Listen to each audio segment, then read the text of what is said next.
Victoria Junior School in Barrow-in-Furness, Cumbria, an innovative approach to pupil research is underway. Just over a year ago, the school began to pilot an after-school researchers club, but what it's developed into has surprised everyone.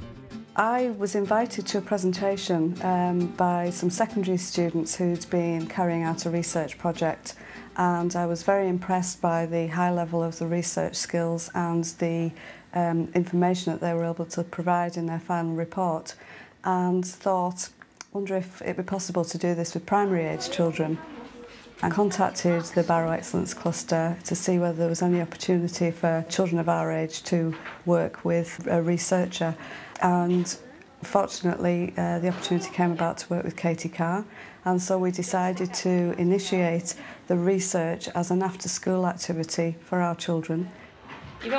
This pupil-led research project has been developed by the Barrow Excellence Cluster, which works in partnership with Lancaster University to fund Katie Carr, a full-time researcher to work with all the schools in the local area. Tell me, what are you being asked to do?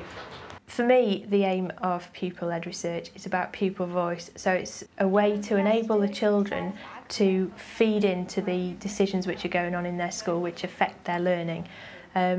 And through doing research and having an evidence base for what they're recommending, it means their decisions can be taken a lot more seriously. Today, the Research Club is starting a new project which involves them teaching skills they have developed through the club onto school council members. The next stage of the work that we're doing is a whole new project which is teaching other children how to be researchers. Now, the idea of this challenge is that I would like the school council to be able to work with the senior managers in school and find out how we can refine the dining experience in school, and also how we can improve the menus further. So, your challenge is how to teach children who have had nothing to do with research how to use a research tool. Okay, so the first thing I'd like you to do is to have a look at your challenge sheet, read it through, and you're going to feed back to me exactly what it is that this challenge is going to incorporate. Okay, so a couple of minutes just reading quietly to yourself. Who can give me some feedback? Liam? We're going to teach the school council how to do a questionnaire. Okay, so you're going to teach other children how to make a questionnaire. Okay, anything else this challenge says, Robbie? We've got until 3:15. You have, okay. What do you have to have by 3:15? Robbie? A model questionnaire. A model questionnaire. Okay. So now you've got 25 minutes to plan how you're going to teach a group of 4 school council reps all about what a quality questionnaire is about, what it needs to include, and to give them the experience of making one with you to find out about how to improve our school meal experience in school. Okay? Off you go. The Research Club begins its challenge by planning how they are going to deliver the lesson to the school council members. How would you use the good and the bad one? I'm going to put the bad one up first and then ask them what do you think's wrong with it, and then they're going to answer the questions and that, and we'll probably write it down, and then we'll put the good one up and see if they got it right, and then if they miss some stuff out, we'll teach them that.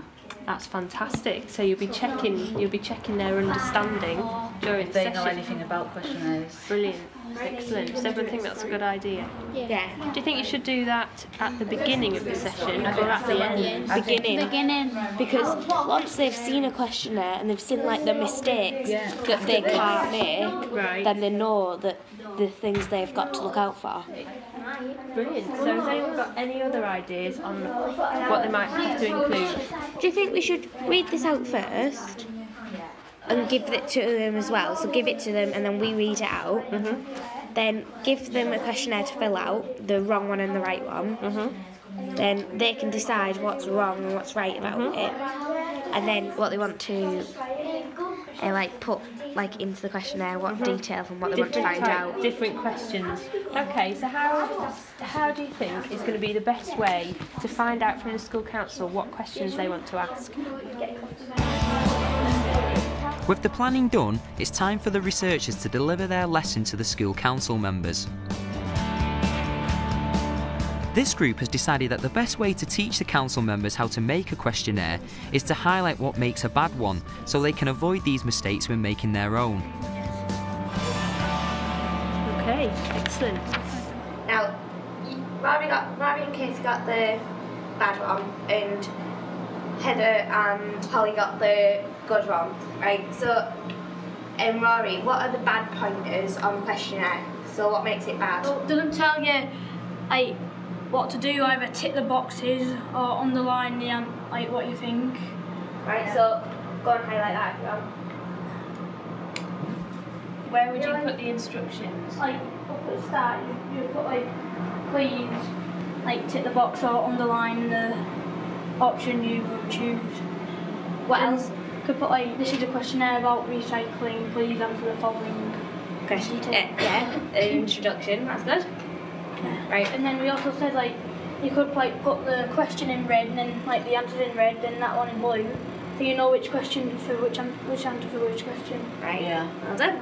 I think they hope to ask a sample of every single class in the school to complete this survey about what they like about lunchtime, how it could be improved. So all of the data from that can be brought back, and at a future lesson the school council will learn how to analyse that data and write a report as a result.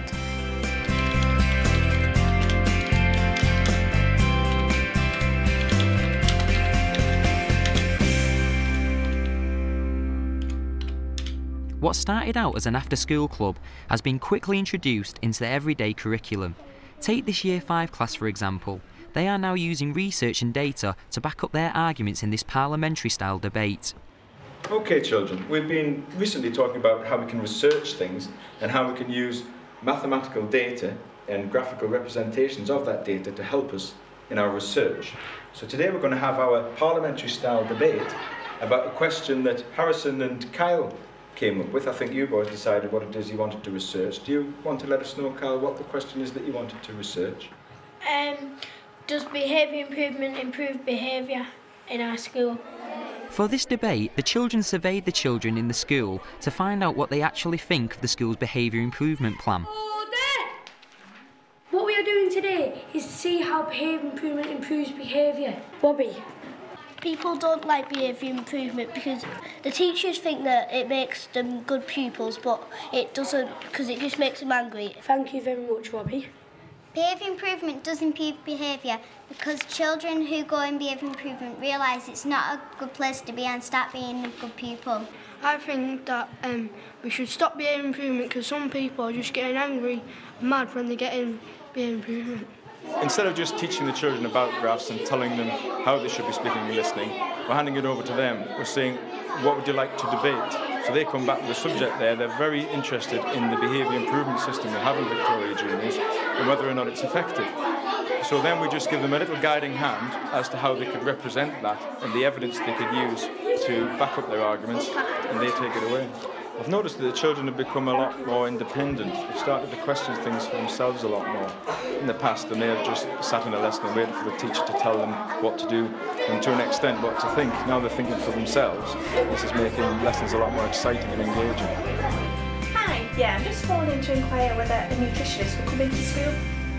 Okay, thanks a lot for your help. Bye. As any good researcher will know, interviewing is a fundamental part of the process. At Victoria Juniors, all the research club members are trained in interviewing techniques. Miss Vernon has asked the research team to help the school to review its approach healthy eating, and we are interviewing staff and pupils to find out whether the menus and dining experience in school could be improved. With the interviewing, we've done quite a lot of interview training with them, so now they know how to interview teachers and other pupils. They know how to make people feel comfortable at the beginning of an interview. We've taught them how to write and ask open questions, and we've also helped them to understand how to try and get more information out of people who are perhaps a little nervous or haven't understood the questions, so they can use prompts a lot and kind of ad-lib as they go along. Can you think of any other ways that children's dining experience in general could be improved? Yeah, I think getting the children more involved with the food, And also, I think once you know what's in a meal, you're more likely to try it. So if we were to, say, lay out ingredients to show you what actually is in the curry, at the end of the day you might think, oh, that sounds okay, yeah, I'll try that. Do you think it's important for children to learn about healthy eating? Yes, definitely. If we start them at this age, learning about healthy eating, hopefully they'll grow up to be young, healthy adults. And the final 2 stages is about reporting back. So they take all of their key messages from their data analysis and put it together in a report. And then if there is the opportunity to then report back by standing up and doing a presentation about what they found out. So you did some work yesterday looking at what a quality presentation would look like. When we're preparing the children for presentations, it's important that they have an understanding of what will be involved in a quality presentation. So what kind of things would the audience want to see? What kind of things will keep them engaged? To start off with, the children are asked to discuss what makes a quality presentation. Eye contact. Yeah, eye contact. Be friendly to your audience. Don't want us to stand up straight and keep our heads up. Yeah, and like don't wave hello to your parents and stuff like that. This is then fed back to the whole group to ensure everyone knows what a quality presentation looks like. If you've got like not hard words, but like words that they won't understand, would you like try to explain them? Well, that's a good idea, isn't it? Perhaps you might alter the words that you use. We would then need to look at their actual presentation skills. So raising the quality of their voice for different audiences and awareness of how they would need to speak to different audiences, needing to project their voices, needing to make eye contact with the audience. And a lot of these things we would try and draw out from discussion with the children, and then obviously put in any additional things that we feel are relevant. And what do you like best about working at Victoria Junior School? I think it's the thing that no 2 days are the same. Why I like doing research is it's like you develop lots of skills and you'll be able to use them in later life. Yeah, I didn't know what a questionnaire was or an interview, and then when we first learned about it, I was like, I won't be able to do this by myself. But then I did the group by myself and did the topic by myself, and then I learned to do it. I think it's important for young people to do it, because then it's just like a normal lesson to them. Like we think as like researchers, well, not a lesson, but like a club. But if we did it as a lesson, then they'd learn more about it. I think I'm more confident at like reading aloud now, because like before I used to like mumble and everything, but now I'm confident at it. I'd say to teachers and parents that say my children couldn't do this is that don't underestimate children, what children can do.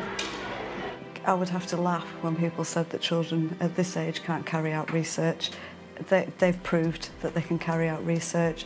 They're carrying out research for government departments now, and hopefully that's impacting on the quality of education that our children will receive in this country, so they most definitely can do it.